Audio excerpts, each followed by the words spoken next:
দেশের ক্রীড়াঙ্গনে নতুন দিগন্তের সূচনা হলো আজ। খেলাধুলাকে পেশাদারিত্বের মোড়কে আনতে আন্তর্জাতিক পদকপ্রাপ্ত ১২৯ জন অ্যাথলিটের হাতে মাসিক ১ লাখ টাকার ক্রীড়া কার্ড তুলে দিলেন প্রধানমন্ত্রী তারেক রহমান।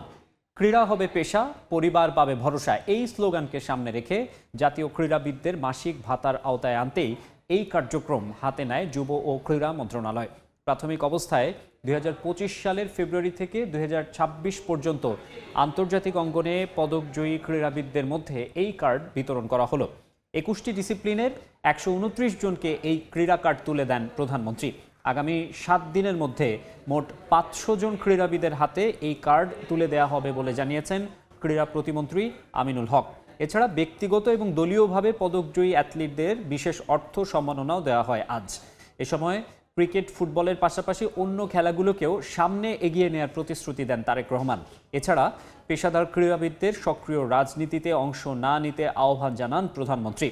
তৃণমূল থেকে নতুন খেলোয়াড় উঠিয়ে আনতে আগামী ৩০ এপ্রিল থেকে সিলেট থেকে নতুন কুড়ি ক্রীড়া প্রতিযোগিতাও শুরুর ঘোষণা দেন তারেক রহমান।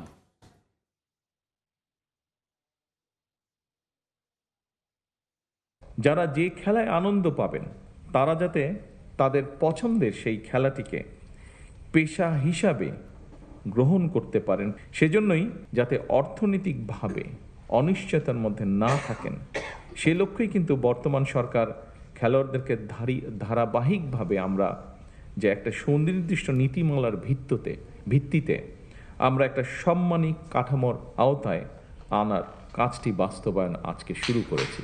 আমার একান্ত আহ্বান, একান্ত অনুরোধ, পেশাদার খেলোয়াড়ি জীবনে আপনারা কোনো রাজনৈতিক দল বা গোষ্ঠীর প্রতিনিধি নন বা হবেন না দয়া করে, বরং ক্রীড়া নৈপুণ্য দিয়ে দেশের প্রতিনিধি হয়ে উঠবেন আপনারা।